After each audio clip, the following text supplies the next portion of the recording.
Merci, on est très heureux d'être là avec vous aujourd'hui. Bienvenue donc à cette keynote.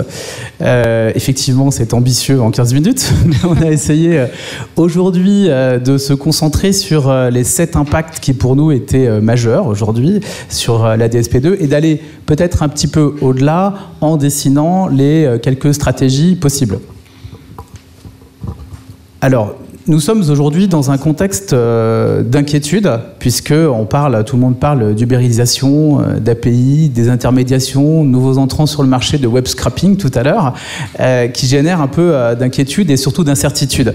La banque, c'est vrai, on le voit, est bousculée par ces nouveaux acteurs, qui, on le voit notamment d'ailleurs sur le domaine des paiements, on en a pas mal parlé ce matin, commencent à grignoter par petits bouts le système traditionnel bancaire. Ce serait bien que quelqu'un puisse avancer les slides. Je ne sais pas où est le... Merci. Donc, qui commence à grignoter par petits bouts le modèle traditionnel bancaire. Alors, face à cette menace, les banques réagissent pour le moment par petites touches, on va dire, en améliorant ou en ajustant leurs offres. Nous, il nous semble aujourd'hui que la mutation est devenue inéluctable. La crainte majeure porte, il nous semble, sur la désintermédiation, puisque l'open banking va déposséder les banques de leurs données et donc de leurs clients. C'est dans ce contexte d'incertitude que surgit la DSP2, qui, il nous semble aujourd'hui, ne doit pas être prise comme une énième réglementation qui va nécessiter une mise en conformité avec ses atouts et surtout ses contraintes. Là, je parle aux banquiers qui connaissent un petit peu ces problématiques. Il nous semble plutôt que le cœur du sujet est aujourd'hui ailleurs. Bonjour à tous. Excusez-moi, je passe les slides. Donc la DSP2, effectivement Philippe, la DSP2 pour nous ce n'est déjà plus le sujet, puisque le sujet c'est maintenant quelle stratégie les banques vont devoir adopter. On l'a dit, la DSP2 c'est une première étape dans l'ouverture des données des banques à d'autres acteurs. Ces données dont on parle depuis ce matin, elles sont de toute façon aujourd'hui récupérées par des technologies qui sont bien plus subversives. Donc à notre sens, la DSP2 n'est là que pour accompagner une évolution, quelque chose qui existe déjà, qui est en cours. Alors vous le savez, même si les modalités restent à définir, puisqu'on l'a dit, les RTS sont toujours, les standards techniques, pour ceux qui ne savent pas ce que c'est, les RTS sont toujours en cours de discussion. La philosophie de la DSP2, elle, est déjà bien ancrée dans les esprits. Alors ce n'est plus le sujet, c'est néanmoins une étape importante dans le processus de mutation des banques, et ça ne doit pas être la seule. La DSP2 est l'opportunité pour les banques de s'ouvrir et de mettre en œuvre les bases nécessaires à cette ouverture. On pense là au système d'information, bien évidemment, avec les plateformes d'API management dont vous entendrez beaucoup parler, mais aussi aux réflexions juridiques. Et la DSP2 est l'occasion pour les banques de réfléchir dès maintenant à leur stratégie face à la désintermédiation. Alors, tout à fait, Audrey. Le premier constat que nous faisons aujourd'hui, c'est que la DSP2 va amener une régulation de la désintermédiation. C'est-à-dire que les transformations en cours, qui sont déjà à l'œuvre, vont apporter de la régulation par la DSP2. On en parlait juste avant, d'ailleurs. Pour la première fois dans l'histoire des banques, on voit apparaître des concurrents qui ont une puissance de feu sans précédent. Alors, je ne parle pas forcément de la start-up qui construit son appli dans son garage, quoique avec l'agilité que ça procure, ça peut être également une menace. Mais quand on regarde les chiffres, on s'aperçoit tout de même que c'est assez vertigineux. Aujourd'hui, Apple, c'est plus de 800 milliards de dollars de capitalisation. Facebook, on est autour des 500 milliards. Si on prend BNP Paribas, qui est la première banque européenne, c'est à peu près 85 milliards de capitalisation. Donc on voit qu'on est sur des rapports qui sont assez vertigineux. Et quand on regarde la base de clients ou je dirais le trafic Internet, si on parle le langage justement des plateformes, Facebook aujourd'hui, c'est plus de 1,2 milliard d'utilisateurs actifs dans le monde, dont plus d'1 milliard se connectent tous les jours sur leur téléphone. Société Générale, on a pris des exemples au hasard en vice-personne. Hein. Société Générale, c'est environ 30 millions de clients actifs. Donc on voit bien qu'on est sur un rapport qui est extrêmement... on ne va pas dire défavorable, parce qu'il y a d'autres atouts, bien sûr, mais par rapport à la puissance de feu de ces acteurs, qui, quand ils rentrent sur un marché, touchent immédiatement la multitude, c'est-à-dire qu'ils ont déjà une base de clients énorme et donc ils ont une puissance de feu sans précédent. Et à chaque nouvelle solution proposée, par exemple Apple Pay ou Google Wallet ou WhatsApp Payment qui n'est pas encore opérationnel mais qui arrive bientôt, ces acteurs touchent et immédiatement ces clients et s'insinuent un peu plus dans la relation client. Et donc c'est aujourd'hui pour les banques un risque de perte de part de marché et donc de PNB. Alors, au-delà de la puissance de feu qu'évoquait Philippe à l'instant, notre constat numéro 2 est qu'on est sur des business models qui sont diamétralement opposés. Le défi pour les banques traditionnelles, c'est de revoir ce business model. Donc, vous les connaissez, on les a évoqués aussi, premium, freemium, abonnement, exploitation de données, publicité. Je ne vais pas vous les détailler, mais plutôt remettre ça en perspective par rapport à notre sujet, la DSP2. Alors, en tant que telle, la DSP2 ne contient pas de réponse et n'est pas une réponse pour répondre à ces nouveaux business models des GAFA et des FinTech. Pour bien comprendre, on l'a dit, la DSP2 ouvre ces données. Ce qu'on n'a pas précisé encore, c'est que sur la base de ces données mises à disposition par les banques, GAFA et FinTech vont bien entendu proposer des nouveaux services, des services innovants, mais aussi les mêmes services que ceux des banques. Et pour un client, il sera inconcevable de payer à sa banque un service qu'il aura gratuitement par ailleurs. Donc vous le comprenez, les prix vont être tirés vers le bas et si les banques traditionnelles ne réagissent pas rapidement, leur PNB va fondre au fur et à mesure. Avec l'arrivée de l'open banking, la banque va devoir se poser des questions. Est-ce que j'ouvre mes données, l'intégralité, une partie de mes données? Est-ce que je monnaie mes API, oui ou non? Quel sera mon modèle de rémunération au flux, à l'abonnement selon un nombre d'utilisateurs actifs ou abonnés? Ou à l'image de certains, comme BBVA, je laisse des accès gratuits. Alors tout à fait, Audrey. Un autre sujet, un autre constat, c'est l'hégémonie des standards bancaires, ou plutôt la fin de l'hégémonie des standards bancaires. Au-delà des business models qui sont, on va dire, opposés, ou en tout cas éloignés, les banques ont vécu jusqu'à aujourd'hui dans un marché qui était principalement organisé par elles, et c'était elle qui définissait en fait les standards de marché à travers les GIE ou les systèmes de place interbancaire. Encore une fois, l'impact de ces mutations aujourd'hui est de venir perturber ce modèle traditionnel et en positionnant les banques aujourd'hui potentiellement en position de suiveuse. Le changement de paradigme, c'est que la DSP2 met tout le monde autour de la table des négociations, alors on l'a vu juste avant, et que le jeu ne nous semble pas encore tout à fait mature. Ouais, c'est rien de le dire. Alors, le constat numéro 4 porte sur la donnée, puisque vous le savez, la donnée, c'est l'or du XXIe siècle. D'un côté, on a les banques, elles possèdent beaucoup de données, entre habitudes des clients, épargne, capacité d'emprunt et toutes les autres données qu'elles compilent. Sauf que maintenant, il va falloir apprendre à les exploiter tout en respectant le cadre réglementaire, donc la GDPR qu'on a listé depuis tout à l'heure, mais aussi le consentement du client. Parce que le respect de ce consentement, il est primordial aujourd'hui. Il n'y a rien qui incarne plus la confiance pour un client que sa banque. D'un autre côté, on a les GAFA qui ont beaucoup de données et qui savent déjà en tirer parti. Et on a aussi les FinTech qui ont des services, un peu moins de données, des clients un peu plus volatiles qui ont moins confiance. Alors vous pouvez le lire depuis tout à l'heure, la donnée vaut plus que le service, parce qu'un service, ça se rattrape, technologiquement parlant, alors que sans données, pas de service. Et si on va plus loin, la donnée, c'est le cœur même de l'open banking. Tout à fait. Et dans la même ligne, constat numéro 5, le marketing bancaire en perte d'informations. Audrey vient de vous le dire, les banques détiennent dans leur coffre un trésor. Ce trésor, c'est la somme d'informations dont elles disposent sur leurs clients. Et quand on regarde le modèle traditionnel bancaire, le marketing bancaire aujourd'hui repose sur l'exploitation de ces données, puisqu'on l'utilise pour faire du lancement de produits, du scoring, de la personnalisation, du ciblage client. En fait, tout le système commercial bancaire aujourd'hui repose sur la collecte et l'exploitation de ces données. La désintermédiation risque donc de priver les banques d'une partie de ces données. Si on prend l'exemple de PayPal dont on parlait tout à l'heure, aujourd'hui, un client qui effectue un paiement par PayPal prive la banque de la typologie de ce paiement. Donc on perd les informations par petits bouts. Et la DSP2, en ouvrant l'accès aux données, vient donc remettre encore une fois en question le modèle traditionnel bancaire, puisqu'on touche là aux fondations du modèle. Et au final, notre conviction aujourd'hui, on le verra tout à l'heure en conclusion, mais c'est que la DSP2 doit être vue comme une opportunité justement d'affronter ces changements, et c'est l'occasion de réinventer le modèle et de retrouver la maîtrise également sur la chaîne de données. Le constat numéro 7, l'expérience est une nouvelle marque.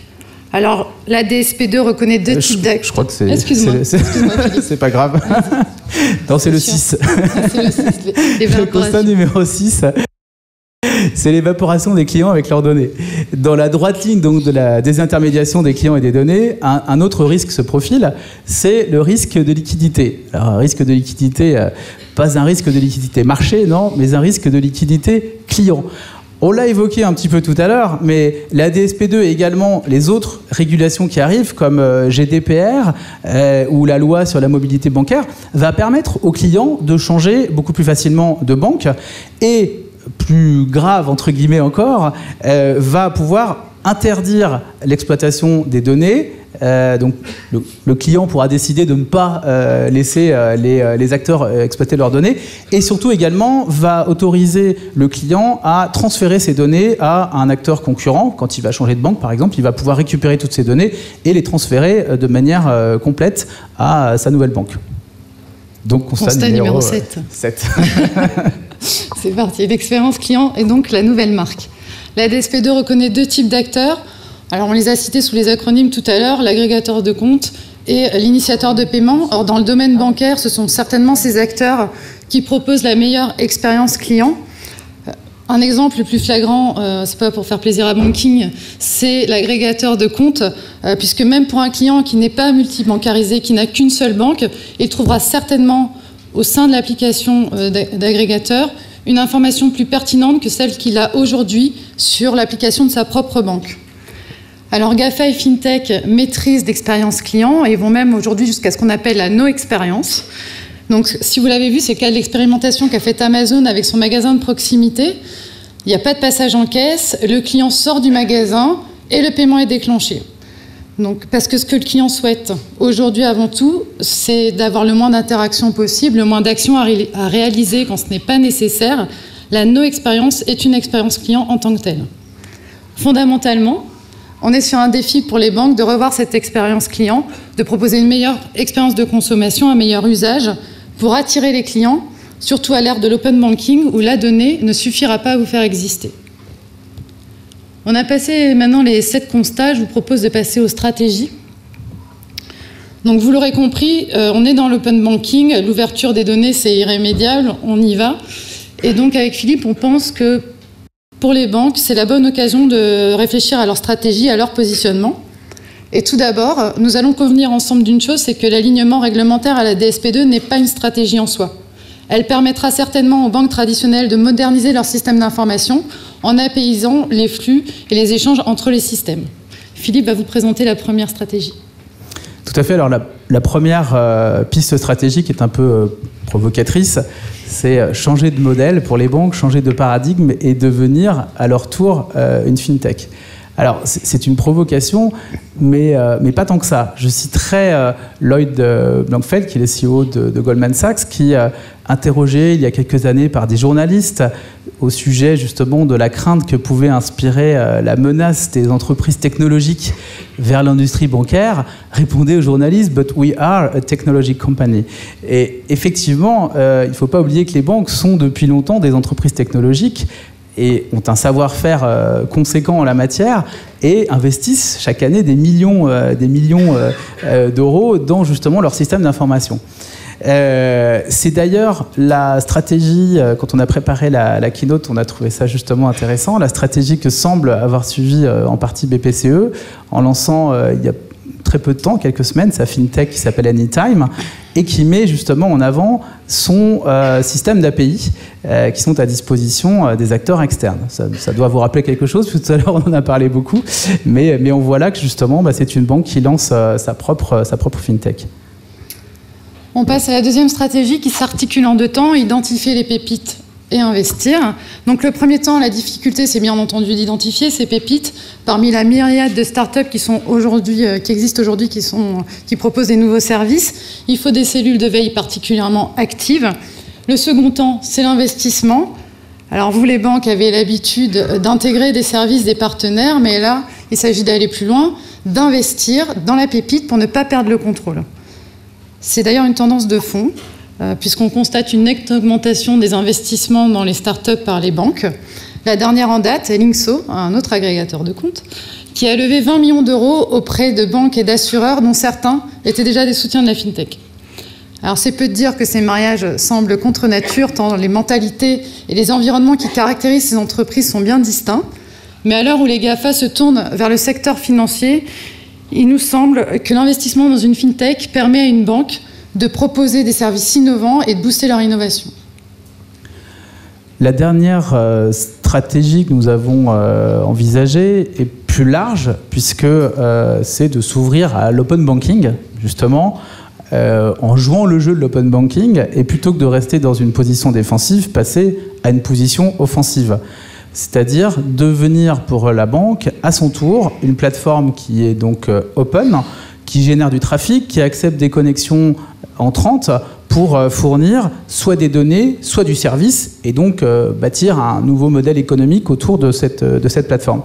Il s'agit en fait de créer un véritable écosystème qui place le client, qui captive le client en son centre, comme savent si bien le faire d'ailleurs les grandes entreprises technologiques. Le meilleur exemple est sans doute Google. En partant d'un, entre guillemets, simple moteur de recherche, on voit bien qu'aujourd'hui Google a construit un écosystème qui rend le client entre guillemets captif. On va peut-être pas aller jusque là parce qu'on a quand même des choix, mais on sait tous qu'on utilise beaucoup de services autour de Google. Un très bon exemple d'API, c'est Google Maps. Aujourd'hui, Google Maps est utilisé par des milliers de sites internet, des milliers d'applications, et Google donc fournit ce service à l'extérieur. Il s'agirait donc en fait pour les banques d'amener les gens à venir sur leur plateforme pour y consommer des services, les services proposés, soit par la banque, soit par ses partenaires, et donc d'attirer de nouveaux clients. Et les possibilités, quand on réfléchit un petit peu en termes stratégiques, sont infinies. Je vais aller dans la droite ligne de ce qu'on disait tout à l'heure avec les API. Effectivement, imaginez un exemple simple, mais pouvoir proposer une API assurance ou une API financement qu'on met en ligne sur les sites de constructeurs automobiles. Quand le client vient faire sa configuration de voiture, tout de suite, paf, il peut accéder aux services de la banque. Voilà, donc on a aujourd'hui des possibilités qu'offrent les API et ce système de plateforme ouverte qui sont très très intéressantes dans cette perspective de nouveaux modèles économiques. Alors en conclusion de cette keynote, vous l'avez compris, j'espère, nous notre point de vue, c'était de se dire finalement, en réfléchissant sur la DSP2 aujourd'hui, la question n'est plus tellement de savoir s'il faut aller vers l'open banking, mais c'est quand y aller et puis à quel rythme. C'est-à-dire que la DSP2, il faut le voir plutôt comme ce que disaient les personnes sur la table ronde juste avant, c'est-à-dire une possibilité de réguler des échanges et de réguler des canaux d'information qui, de toute façon, sont en train de se mettre en place et vont se mettre en place quoi qu'il arrive. Donc c'est plutôt, en effet, une opportunité. Nous avons essayé humblement de proposer 4 préconisations qui nous semblaient importantes. La première, c'est la vitesse, c'est-à-dire de régler le bon rythme en fonction de la culture d'entreprise de la banque et de sa capacité, donc le bon rythme pour aller vers l'open banking et vers ce système de plateforme et d'API. Le deuxième, c'est la problématique du trafic, c'est-à-dire pour s'imposer, la banque doit générer du trafic et attaquer les autres acteurs, enfin les GAFA, on ne va pas citer que les GAFA, mais il y en a d'autres, mais sur leur propre terrain, c'est-à-dire celui du volume d'utilisateurs et du trafic généré sur la plateforme.